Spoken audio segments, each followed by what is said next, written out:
Hey Buzzers, I'm in Costa Rica at a brand new island theme park called Jurassic Park. Come on, you ninnies, you're not buying that, are you? I'm at stage 29 at Universal Studios.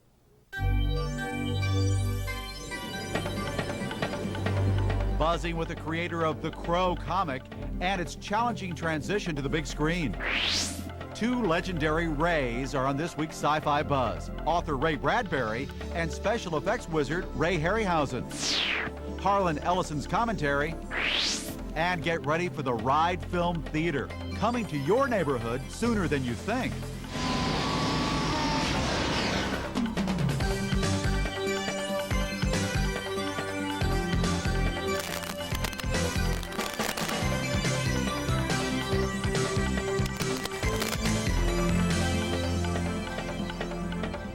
Hey Buzzers, we've buzzed over to Universal Studios Hollywood to the Jurassic Park attraction. Now, this place is really cool. You got to check it out. They have some of the special effects creatures that were actually in the movie. All sorts of cases here, displays. These are some of the production notes from Steven Spielberg himself. Some renderings of the dinosaurs. In fact, this soundstage was used for a lot of the interiors for Jurassic Park. Now, the attraction is only open here at Universal Studios Hollywood until the end of May, but it's already proven to be one of the most popular attractions this spring here at the park. We'll check it out more as Sci-Fi Buzz continues, but right now let's check in with one of my favorite authors and one of my favorite people, Ray Bradbury. If you do the thing that you love every single day of your life, after a while you get pretty good at it. Science fiction author Ray Bradbury's story is one of self-made success. His riveting tales of futuristic doom have enlightened readers around the world. Yet it's all from the mind of a man who never took to organized academia. In fact, he barely made it through high school. You see, this literary legend has been a child of the library since he was 8 years old. When I was 28, I graduated from the library. I had more knowledge in me than the average college student. And I told this at a lecture in Ventura a couple of years ago, and the president of the college was there, and during the intermission, he went out and got a cap and gown and a diploma and graduated me from the library, which was just gorgeous. Bradbury is surely thrilled his books now line the shelves he once held so dear. The great thing is I'm not there. I'm always out on loan. I've never found one of my books at the library, and then I go through the file, of course, and they have several dozen. Back in the early 50s, Bradbury was still a struggling short story writer with little money for luxuries like a typewriter. So he rented one at his beloved library and gave long-form writing a shot. 9 days and $9.80 later, Bradbury had churned out his first novel, Fahrenheit 451. Well, I grew up learning about the libraries in Alexandria 2,000 years ago, burning on 3 occasions, as I recall. So when you hear that when you're a kid, it's terrible, especially if you're in love with libraries. Fahrenheit 451 is the horrifying tale of a future Earth civilization where all printed reading material is banned. Bradbury did not work on Francois Truffaut's 1967 film adaptation of the book. He'll admit he was pleased with various aspects of the film, especially the dramatic ending set in the wilderness. But deep down, he believes the movie was an incomplete representation of his story. They left out the mechanical hound, which is delicious fun. You don't have to show it. Just let us know that it's there. See it in the shadows. See its eyes glowing at you. Not one to dawdle, Bradbury is finishing up a screenplay of Fahrenheit 451 for a remake planned by Warner Brothers. There's a tinge of irony in the fact that he's actually enthused about working in Hollywood, considering his early disdain for the town. I put it off for years because I knew it would be a danger. See, writing screenplays, you never learn how to write. So I didn't do any film work until I was in my 30s, and Universal came along and offered me an idea called the Meteor, which turned into It Came from Outer Space. Captain Ahab, was it not Moby Dick took off thy leg?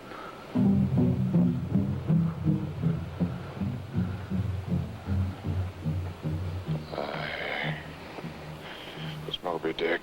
Then the next year I was offered Moby Dick and did that. But then after that I called the hall. I said, I've got to take 3 or 4 years off. I went back to writing novels and short stories. And you see, you keep yourself from from becoming vulnerable. All the screenwriters I know are vulnerable. If the studios close down, there's nowhere for them to go. At 74, Ray Bradbury could slow down and savor the memories of a long and prosperous career. But he still spends his days tapping out tales in the basement of his Los Angeles home, keeping millions of faithful fans very happy indeed. It's my imagination. It's the metaphors, you see. People see that I've had grand fun doing all this. It's not mechanical. I haven't looked at the marketplace. So they know I'm dredging all this stuff out of my head, and that's irresistible. Just like those computer hacks in Jurassic Park, Ray Bradbury stays very busy. In fact, a book of his short stories is going to come out next year, and he's adapted Something Wicked This Way Comes for the stage. It will debut at the Edinburgh Stage Festival in August. Bringing The Crow to life on film and the latest in ride films. Next. This is actually one of the Ford Explorers that was in the movie Jurassic Park, and you know what? It still kind of smells like a dinosaur in here. Of course, that big T-Rex gave the people in this Explorer in the movie a very big thrill. And just up the hill from this soundstage at Universal is another movie that actually is a thrill ride. What was that? Sci-Fi Buzz has seen the future of film, and we got to tell you, it really moves. Hang on, folks. Cinemania, a rockin' and rollin' simulation theater, has just danced its way into City Walk, a hot new attraction at Universal Studios Hollywood. It's the brainstorm of the ShowScan Corporation, one of the leaders in the burgeoning simulated attraction craze. As the advertising slogan says, you pay for the whole seat, but you only use the edge.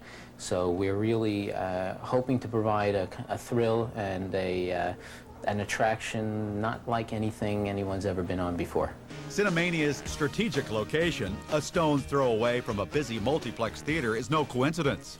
For $4, the company hopes to convince the hordes of folks flocking to regular features that a 5-minute, fast-paced simulated adventure is the perfect complement to a film-going experience.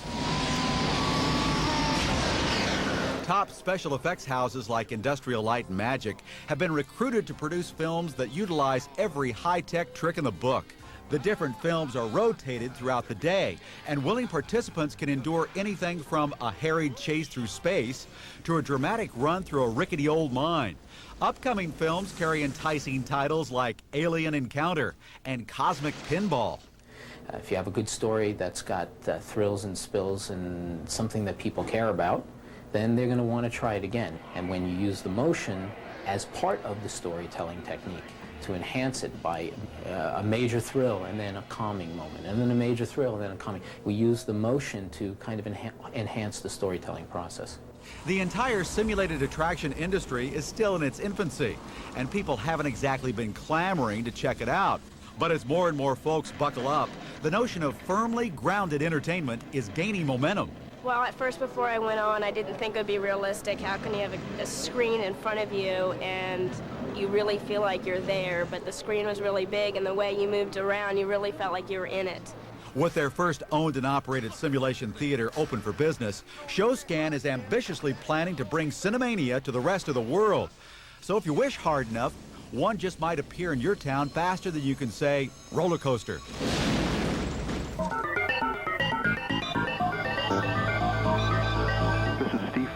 Minister of Culture of the Star Trek fan club called the Klingon Armada International. I'd like to recommend the Star Trek The Next Generation interactive VCR board game. This game is very entertaining as you and your friends are called upon to defend the Enterprise from a renegade Klingon warrior. I highly recommend it for any fan of Star Trek The Next Generation, and it is a must for all fans of the Klingons. Brandon worked very hard on this movie, and he's very good in this movie. I mean, the work, I think, stands for itself. And I felt, it was an awful tragedy, but it would have been even more tragic to not finish it. Those involved in the production of The Crow, Brandon Lee's final film, are determined to make it a success, despite it being labeled an ill-fated project. Brandon, the son of Bruce Lee, was accidentally killed on the set during the final days of filming. But Crow is based on the popular cult comic book series by James O'Barr, an urban gothic fantasy. It tells of a dead musician who returns to Earth to avenge his and his girlfriend's brutal murder. Guess it's not a good day to be a bad guy. O'Barr initially created the comic to help him deal with a personal tragedy. Unfortunately, the more he worked on the comic, the more depressed he became. What it turned out I was doing was almost like doing little small suicides, you know, almost like cutting my wrist and letting it bleed on the paper. It became more and more painful as I was going along.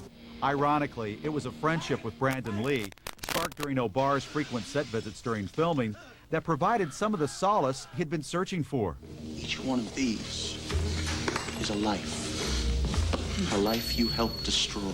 My friendship with Brandon helped a lot because he, you know, we shared a lot of things, and you know, he helped me out a lot. He was a really understanding person. You know, he had some tragedy in his life too. Then, when O'Barr learned his new friend had been killed in a prop gun mishap, he fell apart. Basically, I was just totally devastated for months, to where I locked myself in my apartment and ripped the phone off the wall. You know, gradually friends and other people got me to reemerge into the world. O'Barr has embarked on an ambitious crusade to promote the film. He says Brandon Lee's portrayal of Eric Draven is right on the mark. And the movie, The Crow, captures the essence of his black and white comic on screen. The look of the film, for being a color film, I think it's as close to black and white as you can possibly get. It's definitely film noir. You know, really, really heavy shadows. 5 years ago, O'Barr was first approached about selling the screen rights to The Crow, but he wouldn't agree to hand them over until he was assured the filmmakers would make every effort to stay true to his vision. My advice, next time, duck. Alex McDowell, the production designer, he flew out to Detroit because all the locations in the book are real places. And so I took him around to these places, and he took photographs, and he recreated them literally brick by brick on this back lot in Wilmington, North Carolina. And, you know, I was just totally amazed. You know, even the names of the stores he transplanted.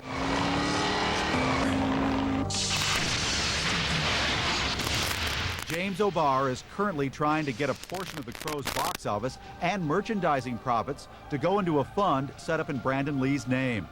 The fund would be used to build gymnasiums and teach martial arts in the inner city.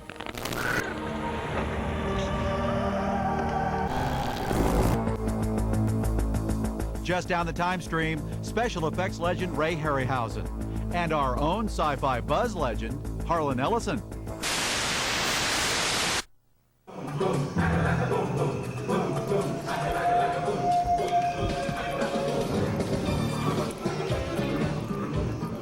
Oh, it's a disco dino. Isn't this cool? See, they hook up all these special effects gizmos to your body, and then you start moving around, and the computer-generated graphic up there, see the dinosaur? It moves just like you move. So if I bend over, that silly dinosaur bends over just like me. You look kind of goofy, but it's fun. Of course, Jurassic Park, the movie, was filled with all these special effects, great special effects. But think back to effects legend Ray Harryhausen, what he had to work with back in the 50s when he started making his films. None of this stuff, but I tell you what, his stop action technique is no less impressive. I was inspired by a film called King Kong in 1933. I was 13. I went to Grauman's Chinese to see a guerrilla film of some sort. I didn't quite know what it was. And I came out of the cinema absolutely stunned. And I haven't been the same since. Soon after getting bit by the stop-motion bug, Harryhausen started making amateur films in his parents' garage. King Kong's legendary stop-motion animator, Willis O'Brien, was so impressed with young Harryhausen's work, he hired him to assist on the film Mighty Joe Young. Harryhausen's career in the Hollywood effects industry was off and running. Now, this is actually one of your flying saucers, right? Yes, it is. This is a genuine flying saucer from the film Earth versus the Flying Saucers.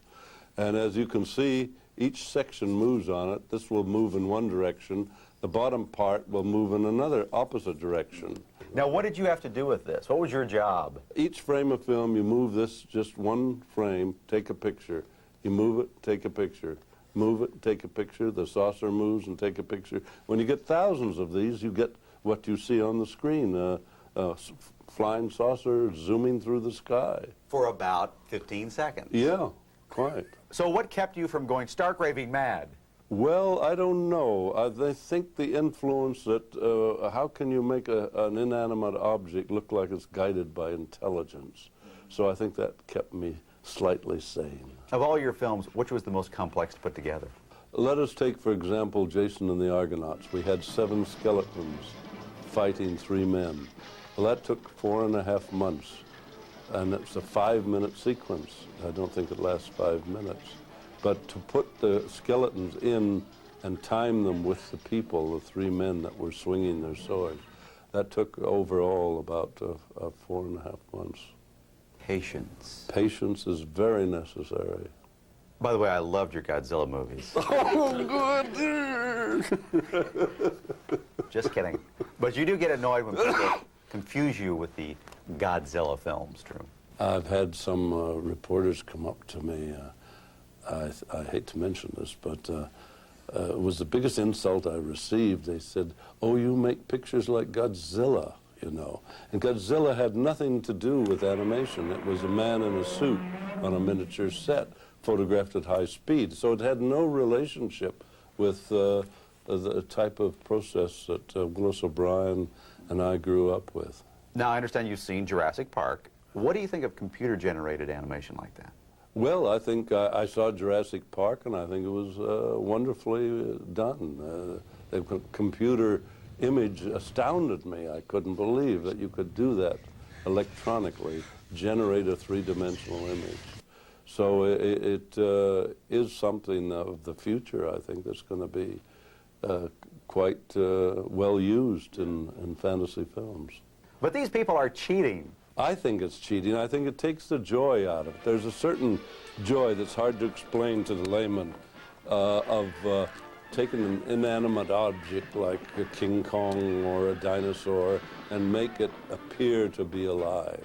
And I can't see that you would get much joy out of sitting and looking at a screen and pushing buttons to create that same effect. I don't know, it's just not the same. I think it's a wonderful tool. A computer is a tool, but I don't think it'll wipe out stop-motion animation. It shouldn't. If anybody's enterprising, they'll find a way, an outlet for stop-motion. Another great thing at this Jurassic Park attraction are these fossilized dinosaur eggs. They come from China, and these long ones here, well, they're about 18 inches long. This is from a T-Rex. Oh my gosh, it's cracking! It's alive! Well, speaking of a good egg, before we come back, it'll be Harlan Ellison's turn. Saurus. That's a good-looking dinosaur, isn't it? Hey, Bobby, come here. Bobby Cruz, our sound guy. You're into sounds here. Isn't that a cool-looking dinosaur? Also makes great noises. Put your boom right up there close to it. Now get it real close. Oh, it also spits. Yeah. Here's Harlan. Here we are, a direct lineal ancestor of mine. You'll notice the similarity in the teeth. You know, it's not my my habit to be troublemaking and question things, but I've just been that way ever since I was a kid. When I was very, very little in Painesville, Ohio, they sent in I guess it was a rabbinical student to teach us you know, studies, and here he was telling us about the Bible, and he started off with Adam and Eve and did that whole numbers. I raised my hand. I'm maybe 10 years old, and I raised my hand and I said, let me see if I have this right. There's only Adam and Eve, right? There was only them. They were created by God, and God made Adam and Eve. He said, that's right. And then from them they got Cain and Abel, right? That's right. And there was only the 4 of them. That's right. And so then Cain slew Abel and was driven out of Eden, east of Eden, into the land of Nod, right, where he got married and had children. I said, where'd all those people come from? So they threw me out of school. Now this was when I first began to question the efficacy and the imperturbability of deities. When I learned that Santa Claus actually worked for the CIA, I was heartbroken. I don't want any of your children to be watching this, but you know, of course, that the Easter Bunny is a cross-dresser. And as for the Tooth Fairy, rotten to the core. Now, I will attack at this point one of the great icons of American society. From the time you are born, you believe that Walt Disney and the Walt Disney Organization are the purveyors of absolute magic, the happiest kingdom of all. Well, I have to draw you up short. It finally has gotten to me. It annoyed me when it was Walt Disney's Pinocchio. No, it's not Walt Disney's Pinocchio. Pinocchio was written by an Italian gentleman named Carlo Collodi. Wonderful man. Bambi was not written by Walt Disney. It was written by someone named Felix Salten. 20,000 Leagues Under the Sea was not written by Walt Disney, although it's plastered all over it. It was written by a man named Jules Verne. And in fact, The Three Musketeers, which was a recent Disney film, was not done by Walt Disney. No, Athos, Porthos, and Aramis, D'Artagnan, they were invented by Alexandre Dumas. When Dumas died, he had one of the largest funerals in the history of the world. But if we open this Marvel comic, we see that The Three Musketeers was written by somebody named Bobby J.G. Weiss, which must come as a great shock to Alexander, who was probably spinning like a gyroscope. Disney has been sticking its name on things for 50, 60 years, and they get away with it. They get away with it because nobody ever calls them on it. If they ever say that something was written by somebody else, a little itty-bitty line somewhere at the bottom of a film where you never notice it before. Now, I don't want to suggest that Disney is greedy. The Disney Corporation is certainly not greedy. The fact that last year Disney's made $3.7 billion, and that the profits were $622 million, the Disney organization can have the earth. They can own it. They can pave it over and put up all the small worlds they want. Although, if you ask me, just that theme from It's a Small World is enough to make you want to take out an Uzi and shoot them all dead. But they can have all the money in the world. All I ask is that from time to time, they acknowledge that the people who wrote the things are the people who wrote the things, not Disney. I'm a crank. What do you want from me? That's it from the jungles of Stage 29 here at Universal Studios Hollywood. I'll see you next time for Sci-Fi Buzz. I hope. Where's Laura Dern?